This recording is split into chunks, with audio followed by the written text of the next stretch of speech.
وَإِذْ بَوَّأْنَا لِإِبْرَاهِيمَ مَكَانَ الْبَيْتِ، یاد کرنے کا ہے کہ ہم نے مقرر کی ابراہیم علیہ السلام کے لیے بیت اللہ کی جگہ بنانے کے لیے، اللہ تشرک بی شیئا، کہ شریک نہ ٹھہرائے میرے ساتھ کسی کو، بالکل، وَطَهِّرْ بَيْتِیَ لِلطَّائِفِینَ وَالْقَائِمِینَ وَالرُّکَّعِ السُّجُودِ، پاک رکھیے میرا گھر طواف کرنے والوں کے لیے، قیام کرنے والوں کے لیے، رکوع و سجود کرنے والوں کے لیے۔ وَأَذِّنْ فِي النَّاسِ، اور اعلان کرے لوگوں میں، بالحج، حج کا۔ ابراہیم علیہ السلام نے جب کعبے کی تعمیر کی تو اللہ تعالیٰ نے کہا کہ آپ کھڑے ہو جاؤ، اعلان کرو۔ تو ابراہیم علیہ السلام دیوار کعبے پہ کھڑے ہو گئے، اور ایک روایت میں ہے کہ سامنے جو پہاڑ ہے جبل یا جو خوبیس، اس پہ کھڑے ہو گئے۔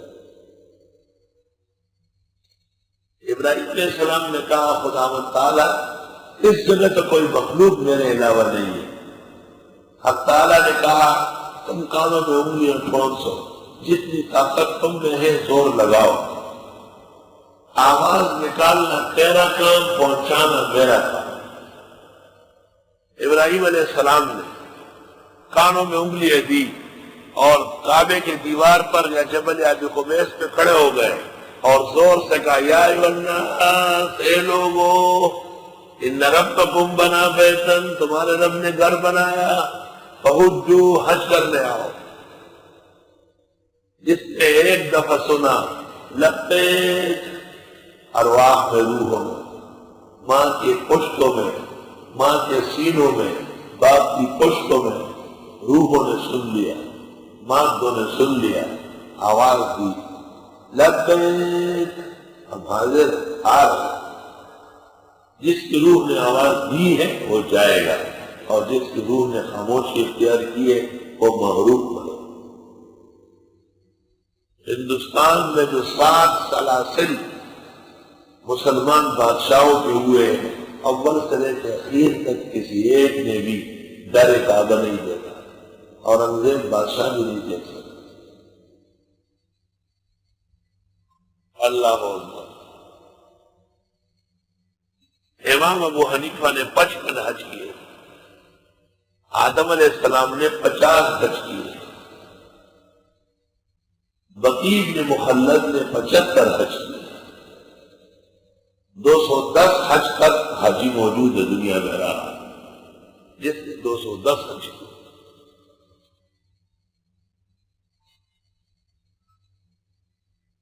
اور وہ حج بڑا مشکل تھا، 6 مہینے، 8 مہینے، سال لگتا تھا پورا۔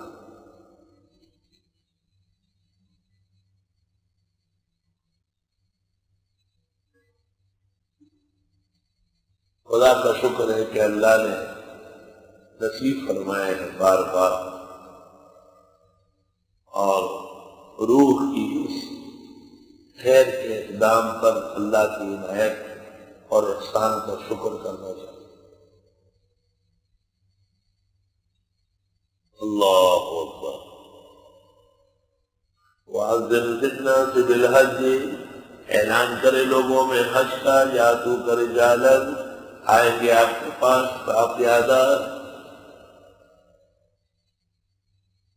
رجال پاک بہت دنیا میں پیادہ حج کیے، وَعَلَىٰ كُلِّ ضَامِرٍ، اور ہر تھکی ہوئی اونٹنی پر، یاتینا، آئیں گے، مِن كُلِّ فَجٍّ عَمِیقٍ، ہر درے دور سے، دور دور کے ملکوں سے۔ حج میں حیران ہو جائیں گے، ایسے ایسے ملک کا نام سنیں۔ اللہ اکبر۔ ایک حاجی صاحب سے ملاقات ہوئی، اس نے کہا 1 ہفتہ میں پیدل چلا، پھر 1 ہفتہ میں ٹرین میں چلا، پھر 1 ہفتہ میں ایئرپورٹ پر بیٹھا رہا، پھر 1 ہفتے میں یہاں پہنچا، 28 دن میرے پہنچنے میں لگے، دوبارہ جب گھر پہنچوں گا تو 28 دن لگے۔ میں نے کہا پیسہ کتنا خرچ ہوا ہے؟ اس نے کہا 600، ان کا سکہ 600، اتنا بڑا سکہ ہے، صرف 600 خرچ ہو گیا، اس میں ٹکٹ بھی ہوا، سب کچھ ہوا۔ مالک کی موطا کا شارح ہے، شرح موطا لکھی، اپنی زبان میں تو عربی جانتا تھا، پورا گزارا کرتا تھا۔ لیشہدوا منافع لہم، تاکہ یہ آ جائے اپنے فائدے کی جگہوں میں، وہ مسلمانوں کے فائدے کی جگہ وہی ہے۔ وَيَذْكُرُوا اسْمَ اللَّهِ، اے نام اللہ کا، فی ایام معلومات، معلوم دنوں میں، علی ما رزقہم من بہیمۃ الانعام، اللہ تعالیٰ کا ذکر کریں معلوم دنوں میں، علی ما رزقہم، وہ دیا ہے ان کو، من بہیمۃ الانعام، جانوروں میں سے مویشی، قربانی کرنی ہوتی ہے، فَكُلُوا مِنْهَا، پس کھاؤ اس میں سے، وَأَطْعِمُوا الْبَائِسَ الْفَقِيرَ، اور کھلاؤ تنگدست محتاج کو، خود کھاؤ اور کھلاؤ۔ امام ابو حنیفہ نے اس سے استدلال کیا ہے کہ دم قران کا دم یا تمتع کا دم یہ جبر نہیں ہے، شکر ہے۔ اگر یہ جبر ہوتا تو خود نہیں کھا سکتا، کیونکہ قربانی صرف قران اور تمتع میں ہے، افراد میں قربانی واجب نہیں ہے۔ ثم لیقضوا تفثهم، پھر دور کر لے اپنا میل کچیل، احرام کی حالت میں بغیر ضرورت کے نہانا، نئے کپڑے پہننا، سلے ہوئے پہننا، بال لینا، ناخن لینا، یہ جرم ہے۔ تو احرام سے نکل گیا، اب میل کچیل دور کر لے، میل کچیل دور کر لے۔ پہلے جو بدعت کرتا تھا اب نہ کرے، پہلے جو درگاہوں پر جاتا تھا اب بند کر دے، بس دور کر دے میل کچیل، گن بلا، گندے عقائد و اعمال۔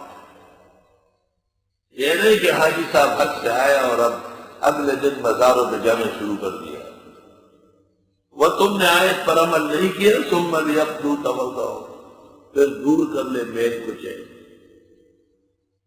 وَلْيُوفُوا نُذُورَهُمْ، اور پورا کر لے اپنی نظروں کو، وَلْيَطَّوَّفُوا بِالْبَيْتِ الْعَتِيقِ، اور طواف کر لے پرانے گھر کا، بیت العتیق، اِنَّ أَوَّلَ بَيْتٍ وُضِعَ لِلنَّاسِ، ذَلِكَ، یہ بات پختہ ہے، فَمَن يُعَظِّمْ حُرُمَاتِ اللَّهِ، جو تعظیم کرے اللہ کی حرمتوں کی، وَهُوَ خَيْرٌ لَهُ، بہتر ہے اس کے لیے عند ربی، رب کے ہاں۔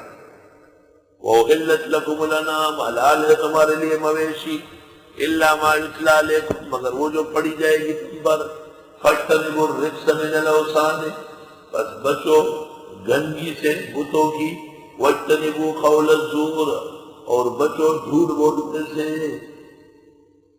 دیکھو قرآن مقاصد کی کتاب ہے، فرمایا حلال جانور اللہ کے نام پر ذبح کرو،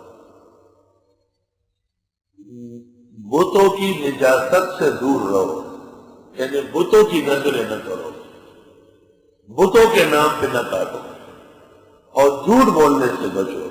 کہیں ایسا نہ ہو کہ یہ کہے کہ یہ فلاں بابا کا بکرا، یہ فلاں درگاہ کی نیاز اور منت ہے۔ حنفاء للہ، یکسو مسلمان بنو اللہ کے لیے، غیر مشرکین بھی، شرک نہ کرو اس کے ساتھ۔ طالب علم ہو، یہ حنفاء للہ ہے، غیر مشرکین بھی، اس کی ضرورت یہاں کیا تھی؟ ایک مسلمان حاجی ہے، حج کر کے فارغ ہوا ہے، تاکہ حج کے بعد دوبارہ بدعت و شرک نہ کرے۔ آیت سے پتہ چلا کہ بدعتی کا نہ عمرہ ہوتا ہے نہ حج ہوتا ہے، کیونکہ وہ مشرکین ہیں، حنفاء نہیں جنفاء ہے، احناف نہیں اجناس ہے۔